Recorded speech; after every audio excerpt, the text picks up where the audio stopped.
বেরাসলাম হযরত দাউদ আলাইহিস সালাম তিনি জুবুর কিতাব পড়ছেন। কি কিতাব?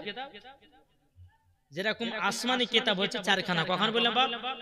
চারখানা। এক নম্বর কিতাব তাওরাত, জুবুর, ইনজিল, কোরআন। এই চারখানা আসমানি কিতাব।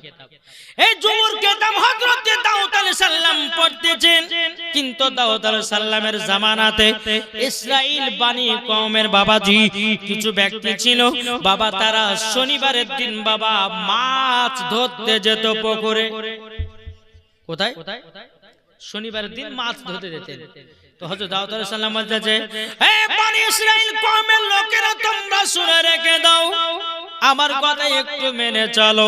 তোমরা শনিবারের দিন মাছ ধরা ছেড়ে দাও। বলে কেন? কিসের জন্য? বলে শোনো, আল্লাহর হুকুম হয়েছে সবাইকে শনিবারের দিন আমার এই জায়গাতে এসে আল্লাহর ইবাদত করতে হবে। সেই দিনকে তোমরা বাড়ির কাজ টাজ বন্ধ করো, নদীতে মাছ ধরা বন্ধ করো, শুধু সপ্তাহে একদিন মাছ ধরবে না, সেটা হচ্ছে শনিবার। বেরাদুল ইসলাম মুআজ্জাজ সামানী কেরাম, বনি ইসরাইল কওমের মধ্যে যতজন বাবাজি ব্যক্তি ছিল বেরাদার মুআজ্জাজ সামানী কেরাম, বাবাজি কিছু কিছু ব্যক্তিরা আপনার আসলো হযরত দাউদ আলাইহিস সালামের কাছে। বলে হুজুর, আপনি নাকি বলেছেন শনিবারের দিন মাছ ধরতে পাবো না। বলে হ্যাঁ, তোমরা কেউ শনিবারের দিন মাছ ধরবা না, শনিবার বাদ দিয়ে তোমরা যেদিন ইচ্ছা সেদিন মাছ ধরো, কিন্তু শনিবারের দিন হলো একদিন ইবাদতের দিন। জোর বলেন। হযরত দাউদ আলাইহিস সালামের বনি ইসরাইল কওমের বাবা অর্ধেক লোক বাবাজি তিনার কাছে আসলো, অর্ধেক লোক তারা মানল না। শনিবারের দিন মাছ ধরতে বাবা চলে গেছে গঙ্গাতে। এখন বেরাদুল ইসলাম মুআজ্জাজ সামানী কেরাম, বনি ইসরাইল কওমের মধ্যে যিনি একজন বাদশা ছিল বাবা, এই বাদশা বলতে চায়, বনি ইসরাইল কওমের লোকেরা, তোমরা দাউদের কথা শুনিও না। তোমরা যদি শনিবারের দিন মাছ বন্ধ করা মারা বন্ধ যদি করে দাও, তোমাদের লস হবে। তোমরা কেউ ভাবিও না তোমাদের কোনো ক্ষতি হবে না, তোমাদের কিছুই হবে না, হবে না। তোমরা এক কাজ করো, তোমরা সকলে শনিবারের দিন মাছ ধরো। দাউদ আলাইহিস সালামের কথা বাবা কিছু কিছু মানুষ মানলো, আর কিছু কিছু মানুষ বাবা মানলো না। বুঝেছেন না? জি। তো এক শনিবারে বাবাজি তারা কিছু কিছু মানুষ আপনার মাছ মারতে চলে গেছে। সারাদিন মাছ টাছ মারে বাবাজি মাছটা বিক্রি করে অনেক টাকা পয়সা লাভ হয়েছে। ওই কই দাউদ আলাইহিস সালাম বলছিল যে শনিবারের দিন মাছ ধরলে তোমাদের শরীরের ক্ষতি হবে। তো কই এই মিথ্যা কথা বলেছে, ভুমা কথা। আমরা প্রত্যেকদিন শনিবারের দিন মাছ ধরবো, দেখি কি হয়। বাবাজি মুসলমান হযরত দাউদ আলাইহিস সালামের কথাকে অস্বীকার করলো, অমান্য করলো।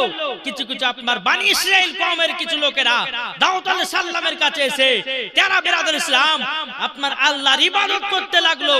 আর কিছু কিছু আপনার বনি ইসরাইল কওমের মানুষেরা কি করতে লাগলো, তারা বাদশার কথা শুনে বাবাজি শনিবারের দিন মাছ ধরতে চলে গেল। বাদশা বলছে কিছু হবে না, তোমার মাছটা ধরো, কিচ্ছু হবে না। তারপরের দিন শনিবারের দিন গেছে বাবাজি, যাওয়ার পর কি হয়েছে, মাছ টাছ মেরে টেরে বাজারে বিক্রি করে অনেক টাকা পয়সা লাভ হয়েছে। রাত্রে বাড়ি হেঁটে এসেছে, বাড়িতে আসার পর সবাই বান্দর হয়ে গেছে। কি হয়েছে? বান্দর। এখন যারা বনি ইসরাইল কওমের ভিতরে যারা বাবাজি দাউদ আলাইহিস সালামের কাছে জিনারা ছিলেন বাবাজি, তিনারা সকাল বেলাতে বাড়ি এসে দেখতে যে কি ব্যাপার, মানুষজন তো প্রত্যেকদিন মাছ ধরার জন্য বাড়িয়ে যায়, কিন্তু কি ব্যাপার আজকে কোনো সারা শব্দ নাই। এখন বনি ইসরাইল কওমের মধ্যে কিছু মানুষেরাও হযরত দাউদ আলাইহিস সালামের কাছে ইবাদত করার জন্য গেছিলেন বাবাজি। তিনারা বাড়ি বাড়িতে চেকিং করে দেখতেছে যারা যারা শনিবারের দিন মাছ মারতে গেছিল বাবা, সবাই জানো বান্দর হয়ে গেছে, বান্দর হয়ে গেছে বাবা। ওই বনি ইসরাইল কওমের মধ্যে বান্দর গুলো এসে বলছে, আমাদেরকে ক্ষমা করে দাও, আমরা দাউদ আলাইহিস সালামের কথাকে অমান্য করেছি, তার জন্য আল্লাহ পাক আল্লাহ তাআলা আমাদেরকে বান্দর বানায়া দিয়ে যাও। তাইলে বাবা যে মুসলমান ভাইরাও, ওগো আমার সোনা মানিকেরাও, এই বান্দরটা সেই জামানা থেকে বাবা হয়েছিল। কি বুঝতে পারলেন? জি, নবীর কথা অমান্য করেছিল, তারা শনিবারের দিন আল্লাহর ইবাদত না করার পরে তারা মাছ ধরতে চলে গেছিল, তার জন্য আল্লাহ পাক আল্লাহ তাআলা তাদেরকে গজব দিয়েছিল, বাঁদর বানিয়ে দিয়েছিল। তাই বাবাজি মুসলমান, কিছু কিছু জিনিস আছে, নামাজগুলো পড়ুন, আপনার আল্লাহর ইবাদত করুন, হজ যাকাত করুন, ইনশাআল্লাহ দেখবেন আল্লাহ পাক আল্লাহ তাআলা বলতেছে ওই বান্দা আমার পথে আছে, আর ওই বান্দার কোনো ক্ষতি হতে দেবেন আল্লাহ। বাবা মুসলমান, আমার আল্লাহ বলতেছে যেই বান্দা সঠিক পথে থাকে ওই বান্দাকে ইবলিস শয়তান খারাপ পথের দিকে নিয়ে যায়। কি ঠিক না? দেখবেন মানুষ যে যত ভালো হবে তার দিকে শয়তান আক্রমণ করে, আর শয়তান তাকে খারাপ পথের দিকে নিয়ে যায় মানুষের চোখে খারাপ বানাবার জন্য। কিন্তু বাপ একটাই কথা বলবো, সঠিকভাবে চলবেন, আল্লাহর ইবাদত করবেন। আমি মায়েদেরকে বলতে চাই যে শয়তানের হাত থেকে বাঁচতে গেলে পরে সব সময় একটা দোয়া করতে হবে। কি দোয়া বলবো, শুনতে রাজি আছেন? জি, কে কে শুনবে একটু হাত তুলে দেখান তো বাবজিরা। শুনেন, শয়তানের হাত থেকে যদি বাঁচতে চান তো সব সময় একটা ছোট্ট দোয়া পড়বেন। সবারই জানা আছে দোয়াটা, সবারই জানা আছে, কিন্তু আমরা মানুষ পড়ি না। জি, যদি আপনি সব সময় যদি দোয়াটা পড়তে পারেন, রাস্তায় চলতে চলতে যদি পড়তে পারেন, আপনি বিছানায় শোয়ার সময় যদি পড়তে পারেন, তো আপনার কাছে শয়তান বলে কোনো জিনিস ভিড়বে না। তো কি? আস্তাগফিরুল্লাহ রাব্বি মিন কুল্লি জামবি ওয়া আতুবু ইলাইহি ওয়া লা হাওলা ওয়া লা কুওয়াতা ইল্লা বিল্লাহিল আলিয়্যিল আযীম।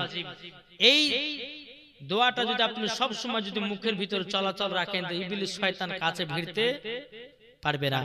যদি অতক্ষণ বলা যদি না হয়, তো সব সময় বলবেন আস্তাগফিরুল্লাহ আস্তাগফিরুল্লাহ আস্তাগফিরুল্লাহ। এই রকম ভাবে আপনি আমল করবেন, জীবনে আপনার কাছে শয়তান বলে কোনো জিনিস ভিড়তে পারবে না।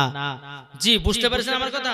জি, তো বাবাজি মুসলমান, আমি মায়েদেরকে বলতেছে, মা এই যে আজকে মেলা হচ্ছে, এই মেলাতে যাওয়ার জন্য শয়তান বলবে, বলে মেলাতে বসিস না, জালসা শুনিস না, মেলাতে ঘুর, অনেক কিছু কিনতে হবে, কাটা জিলাপি কিনতে হবে, বাদাম কিনতে হবে, তো ওই রকম ভাবে আপনার চক্কর মারিয়ে তখন মেলার ভিতর নিয়ে যাবে। জি, এটা শয়তানি কাজ। আর শয়তান কিভাবে ওকে ভালো পথ থেকে খারাপ পথে নিয়ে যেতে হয় শয়তান ভালো করে জানা আছে। দেখবেন মহিলারা যখন বাবা আয়নার সামনে যখন আপনার ই করে না, সাজগোজ করে, আয়নার সামনে কোন মহিলা সাজগোজ করছে, তো তার পাশে শয়তান দাঁড়িয়ে গেছে, তোকে এরকম মানাছে না, মাথায় আপনার কাপড় দিবে, এরকম মানাবে না, মাথা যখন আপনার চুল করে ছেড়েছে, হ্যাঁ এবারকে মানাচ্ছে, এবার এরকম যা দু একটা ছেলে পটাবে, এরকম শয়তান মহিলাদেরকে লাচাই করায়। আর ওই মহিলা যখন আপনার লেছে যায়, ওই শয়তানের পাল্লাতে ভর্তি হয়ে যায়। তাই মায়েদেরকে বলতেছে, মা বোনেরা আপনারা শুনে যান, কবরে যদি ভয় থাকে, মা ফাতেমার মতো সত্যি করে যদি নারী হন, তোমার আল্লাহ বলতেছেন যারা মা ফাতেমার মতো নারী হবে, ওই মহিলাদেরকে মা ফাতেমার সাথে জান্নাতে বলে কবুল করা হবে, জান্নাতে আপনার দান করা হবে। একবার জোরে বলুন আল্লাহুম্মা আমিন, একবার দুরূদ শরীফ পাঠ করুন, আল্লাহুম্মা সাইয়্যিদিনা মাওলানা মুহাম্মদ ওয়া আলা সাইয়্যিদিনা মাওলানা মুহাম্মদ সাল্লাল্লাহু তাআলা আলাইহি ওয়াসাল্লাম। বাবাজি মুসলমান ভাইরা, এ সোনা মানিকেরা, আপনাদেরকে বলতে চাই রে বাবাজি, আমরা নবীকে মহব্বত করতে রাজি আছি না নাই? এটা হাত তুলে দেখান না বাবা। চলুন, আমার নবীজি মদিনাতে 3 দিন ধরে নিখোঁজ। কদিন ধরে বললাম? 3 দিন ধরে নবীকে পাওয়া যাচ্ছে না।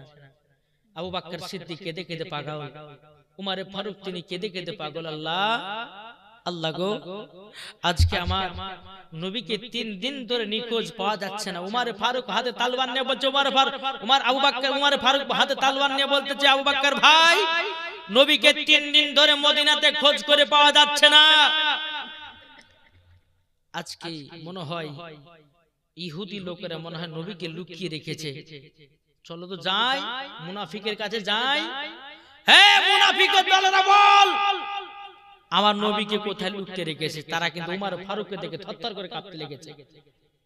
আর উমর ফারুক কার নাম, যিনি এক রাস্তা দিয়ে হেঁটে গেলে বাবাজি 40 দিন ইবলিস শয়তান হেঁটে যায় না, তার নাম হচ্ছে উমর ফারুক। জি, উমর ফারুক কার নাম? যিনি মদিনার রাষ্ট্রপতি ছিলেন, বিচার করনে वाला। কি গো, তার নাম হচ্ছে উমর ফারুক। উমর ফারুক বাবাজি মুসলমান ইবলিস শয়তান দেখলে পরে বাবাজি ওই রাস্তা দিয়ে 40 দিন যাতায়াত যাওয়া বন্ধ করে দিত। জোর হবে না সুবহানাল্লাহ? জি। আর আমাদের ঘরের মোড়লেরা বিচার করছে মুখ দেখে দেখে মুখ বিচার, কি ঠিক না? কোন মোড়লের বেটা একটু ভুল করেছে বা কোন বড় লোকের বেটা ভুল করেছে, মোড়লকে ফোন করে বলছে মোড়ল সাহেব কাল তো বিচার বসবে, তো আমার বেটা দিকে টাকা না, আমি সম্মানীয় ব্যক্তি, বেটা যদি একটু দুর্নামটা বাড়ায় তো আমার মান সম্মান যাবে, 10,000 টাকা আপনাকে মাইরে দিলে, হ্যাঁ তো একটু বিচারটা ওই গরিবের দিকে ঘুরাইয়ে দিয়ে। কোরআন খুলে খুলে জোরে বলুন না সুবহানাল্লাহ। দুজন মহিলা বাবাজি উমারে ফারুকের দরবারে এসেছে। কটা? দুইটা মহিলা বলছে হুজুর গো এই ছেলেটা আমার। ও মহিলা বলছে না ছেলেটা আমার। মানে একজনের কাছে কন্যা আর একজনের কাছে পুত্র। তো দুইটা মহিলা বলছে যে কন্যাটা আমার কে হল্লাই, পুত্রটা দুইজনেরই আমার। বুঝেছেন না? মেয়ে দুটো বলছে যে হুজুর এই পুত্রটা আমার, মেয়েটা বলছে না পুত্রটা আমার, মানে কন্যাটা কে হলিতে চাইছে নাও। বাবা জমার পান বলতেছ গো বোনেরা তোমরা কেউ ঝগড়া করো নাও, তোমরা আমার কাছে এসেছো বিচার নেওয়ার জন্য। বলে তাই নাকি? বললা হও। উমার ফারুক বলতেছে বলো গো মহিলা তোমরা এক কাজ করো, আমি তোমাদের বিচার করব কোরআন খুলে খুলে জোরে বলেন। এখন উমারে ফারুক দুজন মহিলাকে বলেছে তোমরা ঘরের ভিতরে যাও, যাবার পরে নিজের নিজের স্তনের দুধ 10 ফোঁটা করে বের করো। কত ফোঁটা করে? দুজনকে দুইটা খুরি দিয়েছে, বলে তুমি এই ঘরে যাও, তুমি এই ঘরে যাও, তোমার স্তনে 10 ফোঁটা দুধ বের করো, আর ওর স্থান থেকে 10 ফোঁটা দুধ বের করবে। দুজন মহিলা বাবাজি দুইটা বাটিতে আপনার দুধ বের করে বাবা উমারে ফারুকের কাছে বাবা হাজির করেছেন। হাজির করার পরে বাবাজি উমারে ফারুক কোরআন খুললেন। বলে দুধগুলোকে এখন মাপা যায় কি করে? এখন কোরআন খুলে বাবাজি দাড়ি পাল্লা তৈরি করলো। আর সেই দিন বাবা দাড়ি পাল্লা তৈরি হয়েছে। এখন আমরা যে দাড়ি পাল্লা বাবা আবিষ্কার আপনার কেন ব্যবহার করতেছি, এই দাড়ি পাল্লা পেয়েছি হযরত উমারে ফারুকের বিচার দেখে। জোরে বলুন না সুবহানাল্লাহ। দাড়ি পাল্লা যখন বাবা তৈরি করা হলো, দুজন মহিলার বাটির দুধ গুলো দুই পাল্লাতে রাখা হলো। একটা হলো ভারী, একটা হলো পাতলা। আমার উমারে ফারুক বলছে বলে ভারীটা কার? একজন মহিলা বলছে আমার। বলে পাতলাটা কার? বলে আমার। বাবা যে মুসলমান ভাইরাও উমারে ফারুক বলছে গোপনেরা শোনো, যার দুধ হচ্ছে ভারী তার হলো পুত্র সন্তান, যার দুধ হবে পাতলা সে তার হবে কন্যা সন্তান। সুবহানাল্লাহ। তিনি বিচার করতেন বাবা কোরআন ও হাদিস খুলে খুলে বাবা উমারে ফারুকের সন্তান বাবাজি আপনার কি নাও এমন বিচার করেছেন বাবা নিজের সন্তানকে বাবা ছাড় করে না, তারই নাম হলো উমারে ফারুক। সুবহানাল্লাহ। তাহলে বলুন আর আমাদের সমাজের বিচার হয় মুখ দেখা দেখা রাতে ধরা পড়েছে এই বিচার কর, এটা তো বাবা যে মোড়লের বেটা, এটা তো আব্দুর রহমানের বেটা, বড় লোকের মান সম্মান আছে। এখন আর আব্বা কানে ফুসফুস করেছে 10,000 দিয়ে ভাই বিচারটা আমার বেটার দিকে ওদিকে ঘুরিয়ে দাও। 10,000 টাকা লোভে তুমি বিচার গরিবের দিকে ঘুরাইয়া দিয়েছো। আমার আল্লাহ পাক আল্লাহ তাআলা বলতেছে ওগো আমার বান্দা বান্দিরাও তুমি মাত্র 10,000 টাকার জন্য তুমি বিচারকে ঘুরাইয়া দিয়েছো। আমার আল্লাহ বলতেছেন ও মুড়ল তোমার মুড়ল গুরি কবরে দেখাবো। বিচার যদি করতে হয় কোরআন খুলে বিচার করো, বিচার যদি করতে হয় হাদিস খুলে বিচার করো, বিচার যদি করতে হয় বুখারী খুলে বিচার করো, বিচার যদি করতে হয় তিরমিজি খুলে বিচার করো, বিচার যদি করতে হয় হাদিস কোরআন খুলে বিচার করো। ওই বিচারে সমাজ সঠিক হবে কি হবে না? এ বলেন সঠিক হবে কি হবে না? আর একটা দেখে ওমর ফারুককে দেখে ভয় কমেন্ট করতেন এক যুবক বাবাজি। এক যুবক কি করে জানেন?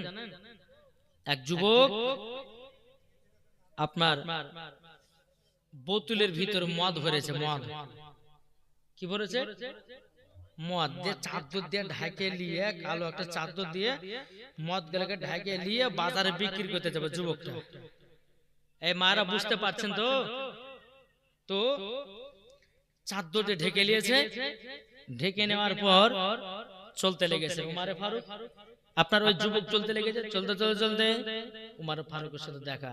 যুবক কিন্তু থরথর করে কাঁপছে। আরে আল্লাহ, যদি মদ দেখে নেয় তাহলে আমার তো 12টা বাজে বাজে। তোমার ফারুক যায়, যুবক কোথায় যাও? বলো বাজারে যাও। বলে কি আছে তোমার কাছে? লুকিয়ে নিয়ে আসো। বলো হুজুর দুধ আছে, কিন্তু দুধ তো নাই। কি আছে? কি আছে গো? মদ। ও, তুমি দুধ বিক্রি করতে নিয়ে যাচ্ছ ওই বাজারে? বলে হ্যাঁ। বলো চলো আমিও যাব। যুবকটা মনে মনে ভাবছে আল্লাহ গো, মনে হয় এই যুবকের, এই উমারে ফারুকের হাতে মানে আমার জান যাবে। নিয়ে যাচ্ছি মদ, আর বলেছে কি দুধ। উমারে ফারুক চলছেন আগে আগে, যুবক চলছে বাবা পেছনে পেছনে। মদিনার বাজারে যখন পৌঁছানোর পর যুবকটা বলছে আল্লাহ গো, উমারে ফারুকের হাত থেকে আমাকে বাঁচায়া নাও, আমার কাছে আছে মদ, আমি বলেছি দাও। আল্লাহ এখন যদি উমারে ফারুক আমার কাছ থেকে যদি দুধ আপনার কিনা মদ দেখে নয়, তাহলে আমার গর্দান তো পার করে দিবে। আমি তো মিথ্যা কথা বলেছি। আজ উমারে ফারুককে মিথ্যা কথার বলার পরিণাম মানে গর্দান কেটে দাও। উমারে ফারুক বলছে যুবক, তুমি যে দুধ নিয়ে এসেছো, আচ্ছা বলো না তোমার দুধের দাম ক টাকা নিবাও? ওই দুধগুলো আমি কিনে নিতে চাই। এখন যুবক কিন্তু বিপদে পড়ে গেল। হ্যাঁ আল্লাহ কি করব? আমি ভাবছিলাম এদিকে লুকাচুরি আপনার চুরি চামারি করে হয়তো বিক্রি করে দিতাম, কিন্তু এখন তো উমারে ফারুক আমার এই মদের বোতল গেলে আমি দুধ বলেছি, এখন যদি মদের বোতল বের করি আমার গর্দান পান করে দেবে। এই যুবক আল্লাহর কাছে দোয়া করছে, আল্লাহ গো আমাকে উমারের হাত থেকে বাঁচায়া নাও। আল্লাহর জীবনে কোনোদিন মিথ্যা কথা বলবো না। আল্লাহ গো জীবনে কোনোদিন মিথ্যা কথা বলবো না। বাবা যে মুসলমান ভাইরাও, এ সোনা মানিকেরাও, উমারে ফারুক রাদিয়াল্লাহু তাআলা তিনি বলছে যুবক তুমি কেন দুধ বের করো নাও? কিন্তু বাবা যে যুবকটা থরথর করে কাঁপতে আছে বাবা, আর মনে মনে বলছে আল্লাহ গো আমাকে উমার হাত থেকে বাঁচিয়ে নাও। আল্লাহ উমারে ফারুকের হাত থেকে বাঁচিয়ে নাও। আমি উমারকে মিথ্যা বলেছি মানে আমার গর্দান চলে যাবে। বেরাদুল ইসলাম মাদার সামানিকরাও, আল্লাহ গো আপনার কাছে আমি কথা দিতে চাই, জীবনে কোনোদিন মদ বিক্রি করব না, জীবনে কোনোদিন মিথ্যাও বলবো না। জোর বলেন। এখন উমারে পার বলতেছে, এ যুবক দাও তোমার দুধ করে চাদরের ভিতর থেকে বের করো। এখন আল্লাহর কি কুদরত, যুবকটা এইরকম চাদরের ভিতর লুকিয়ে দিয়েছে। এখন বলছে হুজুরলেন, চোখ বুঁজে লেছে, চোখ বুঁজে হুজুরলেন এ দেখেন 2টা বোতল, এ দেখেন 3টা বোতল। থরথর করে কাঁপছে। হ্যাঁ থরথর করে যখন কাঁপা, তো বাবা যে মুসলমান সোনা মানি এদিকে কান্দে বাপ। বেরাদার আল্লাহ পাক আল্লাহ তাআলা আমাদের সকলকে নবীজির গোলাম, নবীজির আশিক যেন বানিয়ে নেয়। জোরে বলেন আল্লাহ আমিন। একবার দুরূদ পড়ুন, আল্লাহুম্মা সাল্লি আলা মাওলানা মুহাম্মদ ওয়া আলা আলি সাইয়্যিদিনা মাওলানা মুহাম্মদ। কইছে তুমি মানলে মানো, না মানলে মন মানো না। এটা কাদের কথা? এজরা বলেন না কাদের? সুন্নিদের কথা। সুন্নিরা বলে ওয়াহাবি দেওবন্দি তোরা মানতে হয় মা, নালে হাজার হাজার সুন্নিরা যে নবী দিওয়ানা। ঠিক না? এখন তুমি মানলে মানো, না মানলে মন মানো না। আশিকেরি আসল জান্নাত সোনার মদিনা, আশিকেরি আসল জান্নাত সোনার মদিনা।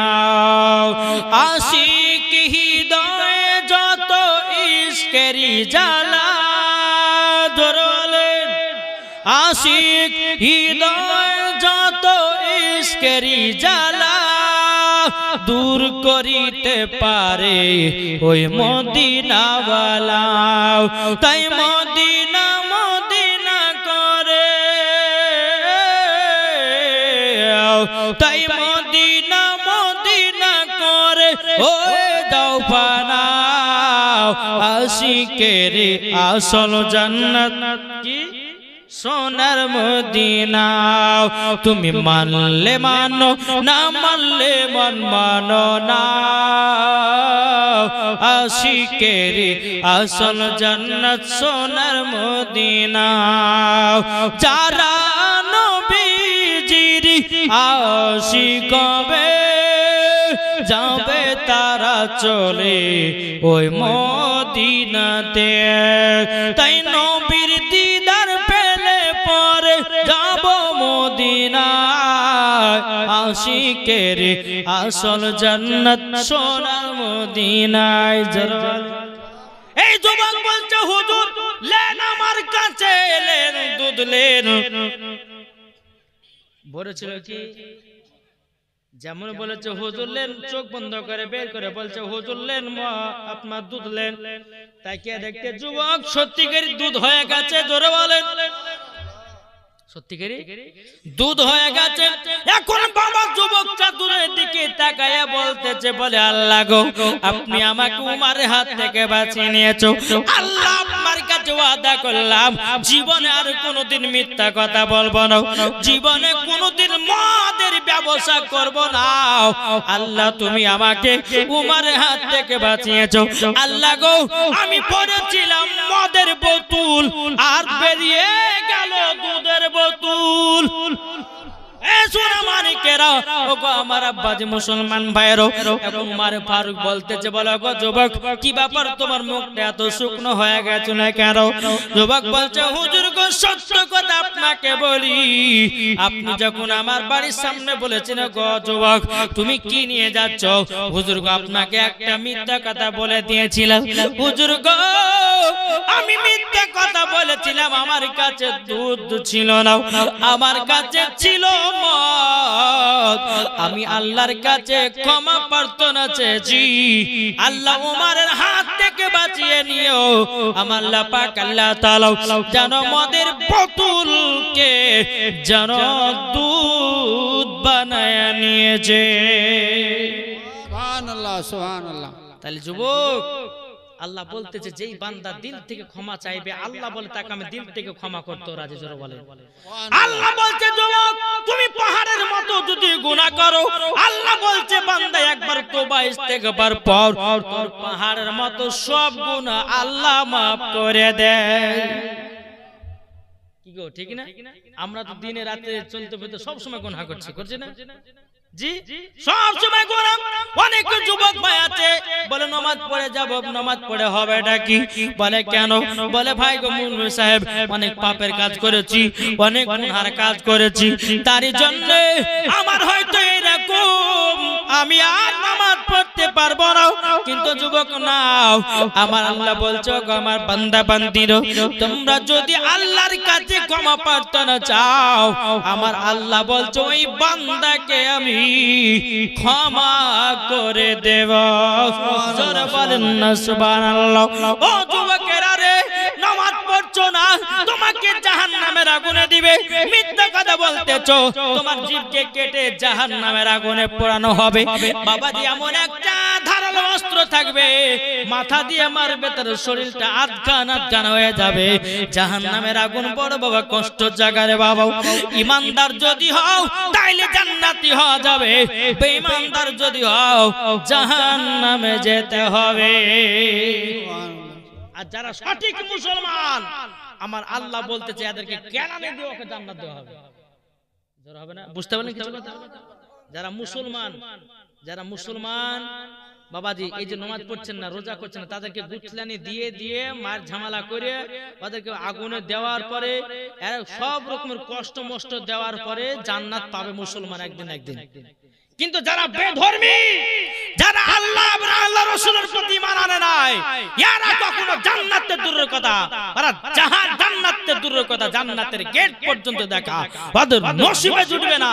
কিন্তু বাবা যে মুসলমান ওদেরকে কি করা হবে, যারা বেধর্মী তাদেরকে ধরবে আর জাহান্নামের লোকের দিকে, জাহান্নামের আগুনের দিকে পাকতে ফেলে দিবে। বাবা যে মুসলমান চিন্তা করে থাকুন যে আমার আল্লাহ বলতেছে যে বান্দা বান্দাদেরকে যখন আগুনের প্রতি যখন ফেলানো হবে, ওই আল্লাহ বলবে যে ফারিস্তা দেখো তো এই জাহান্নামে যাদেরকে ফেলিয়ে রেখেছি তাদের ভিতরে একটুখানি নবীর মুহাব্বত আছে কি দেখো তো, একটু খুঁজে খুঁজে বাইরে করে দাও। আল্লাহর ফারিস্তারা আসবে, বাবা যে একটু যদি নবীর মুহাব্বত পায় ওকে জাহান্নাম থেকে বের করে জান্নাতে নিয়ে যাবে। জোরে বলেন সুবহানাল্লাহ। জি, আপনারা বলতে চাই যে আমরা নবীকে মুহাব্বত করতে চাই কি চাই না? এটা হাত তুলে বলেন আমরা নবীর প্রতি মুহাব্বত আছে না নাই? এটা হাত তুলে দেখেন না। ঠান্ডা তো না রে ভাই, কমে গেছে। জি, ঠান্ডা নাই, কমে গেছে আলহামদুলিল্লাহ। আচ্ছা বলুন তো একবার হাত তুলে বলুন তো ইয়া হুসাইন, ইয়া হুসাইন নারে তাকবীর। একটু পাওয়ার দেন না গো, এটা পাওয়ার হবে না? বলে নারে তাকবীর। আল্লাহু আকবার। হচ্ছে না হচ্ছে না হচ্ছে না, পাওয়ারটা আরো জোরে দিতে হবে, ঠিক না? নারে তাকবীর, আল্লাহু আকবার। নারে রিসালাত, ইয়া রাসূলুল্লাহ। মাসলাক আলা হযরত, জিন্দাবাদ। পীর কা দামন नहीं छोड़ेंगे, ওলি কা দামন नहीं छोड़ेंगे। আচ্ছা বলুন বাপ, নবীকে মোহাব্বত করেন কি করেন না? এই নবীর মোহাব্বত না হলে পরে জান্নাতের দূরের কথা জান্নাতে গেট পর্যন্ত দেখা তার নসিবে জুটবে না। একটা হিন্দু একটা মুসলমান দুই বন্ধু তো চলে এসে রাস্তা দিয়ে, বুঝলেন? যেতে যেতে বাবা এক হিন্দু একটা গাছের সামনে মানে যেমন করে ওরা পূজা করতে লেগেছে।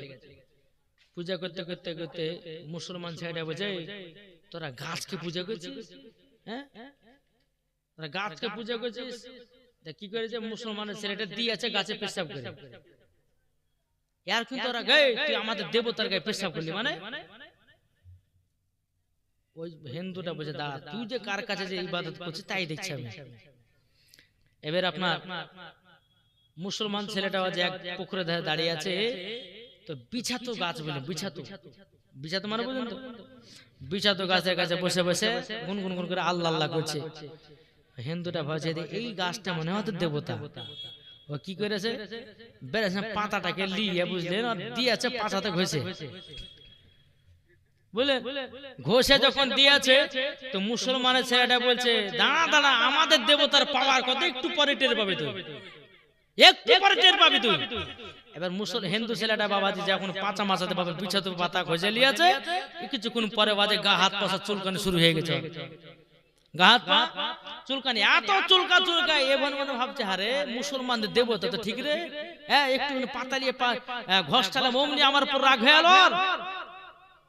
একটা জিনিস ভাববেন বাপ মুসলমান, আল্লাহ পাক আল্লাহ তাআলা বলতেছেন এ বান্দা বান্দিরা তোমরা শুনে রাখো, দিলে যদি নবী মুস্তাফার মোহাব্বত খোদার যদি ভয় থাকে, তোমার আল্লাহ বলতেছে বলে বান্দা তুমি যেখানে থেকে ডাকো না কেন, আমার আল্লাহ বলছে বান্দা তোমার ডাকে আমি সাড়া দেব। জোরে বলে জি। তো বলতেছে আমাদের খোদা এক নবীর উম্মত, জীবন বিধান বাণী সেই আল কোরআন, ঠিক না বলেন? আমাদের খোদা এক নবীর উম্মত, জীবন বিধান বাণী সেই আল কোরআন। তবে কেন এক নও হে মুসলমান, এক করি আহ্বান। জোরে বলেন সমস্ত সুন্নিরা এক হও।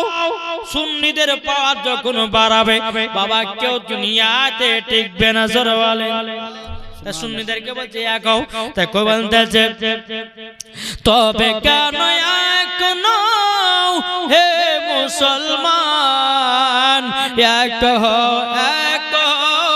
করি আহ্বান। আমাদের খোদা এক নবীর উম্মত, জীবন বিধান বাণী সেই আল কোরআন। তবে কেন এক নও হে মুসলমান, এক করি আহ্বান। জোরে সুবহানাল্লাহ আচ্ছা বলুন তো খোদাকে কে কে ভয় করেন একটা হাত তুলে দেখান মুর্শিদা আলী মাওলা জোরে বলুন সুবহানাল্লাহ এটা একটা বাচ্চা ছেলে দিয়েছে 500 টাকা আল্লাহ যার সাথে যে নিতে দিয়েছে 500 আল্লাহ কো তুমি দানটা কবুল করে নিন জোরে বলুন না আল্লাহুম্মা আমিন তাই বলতেছে আমার মুর্শিদা আলী মাওলা আমার মুর্শিদা আলী মাওলা আমার মুর্শিদা আলী মাওলা আমার মুর্শিদা আলী মাওলা যারা নবীর প্রেমিক হবে যাবে মদিনায় চলে নবীর প্রতি দুরূদ পড়ে যাব মদিনায় চলে জোর হবে না যারা নবীর প্রেমিক হবে যাবে মদিনায় চলে নবীর নামে দুরূদ পড়ে যাব কি নাম আলম তিনি দিয়েছে 2000 টাকা নার দেবেন নারীর সারাত আলম ভাই যেখানে বসেছিল দিল কেন দিল 2000 টাকা দানে বোঝা গেল তিনি দিয়েছে 2000 আল্লাহ গো তিনার বাড়িতে রুজরাজ খাবার কদিন আল্লাহ গো তিনার বাড়িতে ভালো মুসিবত কে আল্লাহ আপনি দূর করে দিন জোরে বলেন না আল্লাহুম্মা আমিন আল্লাহ 2000 টাকা দিয়েছে আল্লাহ গো তিনার দান আল্লাহ তুমি কবুল করে নাও জোরে বলেন না আল্লাহুম্মা আমিন বাবাজি মুসলমান ভাইরাও এ সোনা মানিকের তো বলতেছে যাদের দিলে আছে নবী যাবে মদিনায় চলে নবীর নামে দুরূদ পড়ে যাব জান্নাতে চলে ঠিক না বলেন আমার মুর্শিদ আলী মাওলা জোরে বলুন সুবহানাল্লাহ 800 টাকা কি নাম গাজুল রহমান দিয়ে 400 টাকা না দেবের নারে রিসালাত আল্লাহ গাজুল রহমান দিয়ে 400 টাকা আল্লাহ গো যা সাথে যে নিতে দিয়েছে 800 আল্লাহ গো তিনার দানটা কবুল করে নিন জোরে বলেন না আল্লাহুম্মা আমিন এ বাবাজি চলে যায় একটু আজের দিকে যায় রে বাবা এদিকে বেরাদার উমারে ফারুক বলছে মুনাফিকের কাছে এ মুনাফিকের দলেরা বলে শুন আমার নবীকে কোথায় লুকিয়ে রেখেছিস বল মুনাফিকের দলেরা বলতেছে গো উমারে ফারুক একটা বাচ্চা ছেলে দিয়েছে 300 টাকা আল্লাহ গো যার সাথে যে নিতে দিয়েছে 300 আল্লাহ গো তিনার দানটা কবুল করে নিন জোরে করুন আল্লাহুম্মা আমিন এ বাবাজি মুসলমান ভাইরাও ওগো আমার সোনা মানিকেরা বেনামে দিয়েছে 500 টাকা নারে তাকবীর নারে রিসালাত বেনামে দিয়েছে 500 টাকা আল্লাহ গো যার সাথে যে নিতে দিয়েছে 500 আল্লাহ গো তিনার দানটা কবুল করে নিন জোরে করুন আল্লাহুম্মা আমিন উমারে ফারুক মুনাফিকের কাছে গিয়ে বলছে মুনাফিকের দলেরা বল আমার নবীকে কোথায় লুকিয়ে রেখেছিস সমস্ত মুনাফিকের দলেরা তত্তর করে কাঁপতে লেগেছে এ উমারে ফারুক আমরা তো জানি না নবীজি কোথায় আছে এখন আবু বকর সিদ্দিক বলতেছে গো উমারে ফারুক তবে শুনে রেখে দাও আমার নবীজি কোথায় আছে আমাদেরকে খুঁজে খুঁজে জানো বের করতে হবে কত টাকা দেখেন মায়েদের তরফ থেকে অনেক টাকা এসেছে আলহামদুলিল্লাহ নার দেবের নারে রিসালাত আল্লাহ গো অনেকগুলো আমার মা বোনেরা দিয়েছে আল্লাহ আপনি রহমান আপনি দয়ালু আল্লাহ আপনি হচ্ছেন ইন্নাল্লাহ আলা কুল্লি শাইইন কাদির আল্লাহ আপনি হচ্ছেন ইন্নাল্লাহ সামিউন বাসির আল্লাহ গো আমার মা বোনেরা যে যেমন দান করেছে আল্লাহ ওই মায়েদের দানগুলো আল্লাহ তুমি কবুল করে নিও জোরে বলেন সুবহানাল্লাহ বাবাজি মুসলমান ভাইরা সোনা মানিকেরাও আবু বকর সিদ্দিক বলতেছে আবু বকর সিদ্দিক বলতেছে বলো গো আবু বকর উমারে ফারুক বলতেছে এ আবু বকর তবে শোনো গো তোমাকে একটা কথা বলি চলো আমরা নবীজিকে একটু তালাশ করি কোথায় আছে নবীজি জোরে বলেন সুবহানাল্লাহ সুবহানাল্লাহ লুৎফুর রহমান দিয়েছে 1000 টাকা নারে তাকবীর নারে রিসালাত লুৎফুর রহমান দিয়েছে 1000 টাকা আল্লাহ গো যা আসাতে জেনেতে দিয়েছে 1000 আল্লাহ তিনার দানটা কবুল করে নিন আল্লাহুম্মা আমিন বেনামে দিয়েছে 600 টাকা আল্লাহ যার সাথে জেনেতে দিয়েছে 600 আল্লাহ কো তোমার দানটা কবুল করে নিন জোরে করুন আল্লাহুম্মা আমিন এ বাবা জি মুসলমান ভাইরা এ সোনামানিকেরা আর দেখেন বাবা ওই যে বেলডাঙ্গাতে বাবা বাবরি মসজিদ করার জন্য কত কত মুসলমানেরাও বাবা জি 3 দিনে 800 কোটি টাকা দিল যে ও মদিনার মাটি রে সকল শোক বুঝি তোর কপালে কি ঠিক না ও মদিনার মাটি রে সকল শোক বুঝি তোর কপালে ও মদিনার তোর বুকে আমার নবী যার লাগি পাগল সবই যার তর হইল সৃষ্টি ত্রিভুবন ঠিক না ও মদিনার তোর বুকে আমার নবী যার লাগি পাগল সবই যার তর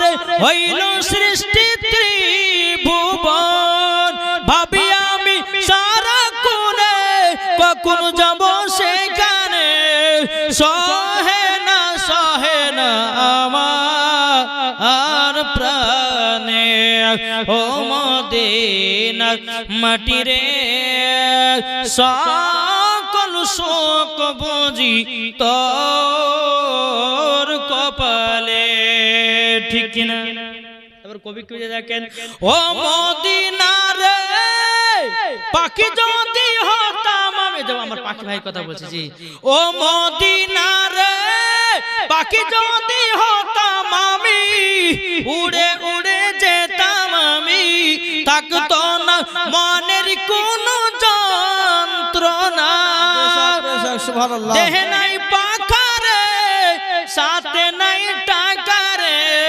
কেমনে কেমনে যাব আমি সেখানে ও মদিনার মাটি রে সকল শোক বুঝি তোর কপালে জোর করুন সুবহানাল্লাহ বলুন নবী রাজা শরীফ এটা জোরে বলেন না সুবহানাল্লাহ নবী রাজা শরীফ দেখে মন ভরে না নবী রাজা শরীফ দেখে মন ভরে না দিদার দাও গো সাহেব মদিনা দিদার দাও গো সাহেব মদিনা নবী রাজা শরীফ দেখে মন ভরে না দিদার দাও গো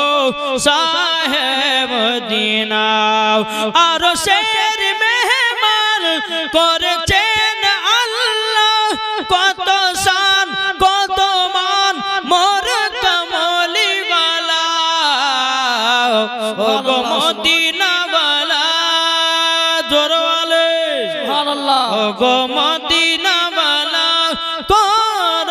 করুণা দিদার দাও গো শাহে মদিনা দিদার দাও গো শাহে মদিনা নবী রওজা শরীফ দেখে মন ভরে না দিদার দাও গো শাহে মদিনা যাদের দিলে আছে নবী যাবে তারা মদিনা শরীফ যাদের দিলে দেখো নবীজির ভালোবাসা যাদের দিলে দেখো নবীজির ভালোবাসা যাবে চলে সোনার মদিনায় নবী রওজা শরীফ দেখে মন ভরে না দিদার দাও গো শাহে মদিনা জোর করুন সুবহানাল্লাহ তে বাবা জি মুসলমান ভাইরাও এ সোনামানিকেরাও আপনাদেরকে বলতে চাই বাবা আমাদের সকলকে অন্ধকার কবরে যেতে হবে রে ভাই কি ঠিক না? কবর যেতে হবে না হবে না? জি। কেউ দুনিয়াতে বাঁচতে আসে নাই বাপ। আজকে তুমি মসজিদে নামাজ পড়তে যাচ্ছ না, কিন্তু ভাই রে ভাই, তোমার যেদিন মরণ হবে সেই দিন তোমাকে নিতে আসবে মসজিদে সে খাটলে, নাকি বলছে?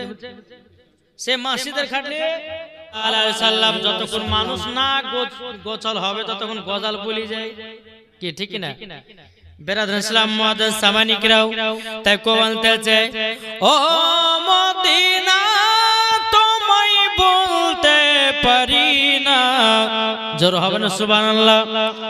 ও মদিনা তোমায় বলতে পারি না, তোমারি বুকে শুয়ে আছে নবী মুস্তাফা, জোর হবে না সুবহানাল্লাহ। তোমারি বুকে শুয়ে আছে নবী মুস্তাফা, ও গো দয়াল নবীজি একবার দেখা দাও, যাবো আমরা সোনার মদিনায়, জোরে বলেন। আরে যাদের দিলে আছে নবী যাবে তারা মদিনা শরীফ, দিলে আছে নবীজির, দিলে আছে নবীজির আশিকানে দিওয়ানা, আমরা নবীর পাগল দিওয়ানা, আমরা নবীর আশিকি দিওয়ানা গো, আমরা নবীর পাগল দিওয়ানা। আরে মদিনাতে কান্দে নবী,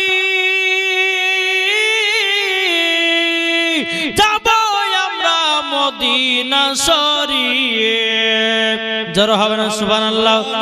আরে মদিনাতে কান্দে নবী, যাবো আমরা মদিনা শরীফ, নবীর প্রতি দরুদ পড়ে, নবীর প্রতি সালাম পড়ে যাব সোনার মদিনায়, আইকে যাবি সোনার মদিনায়।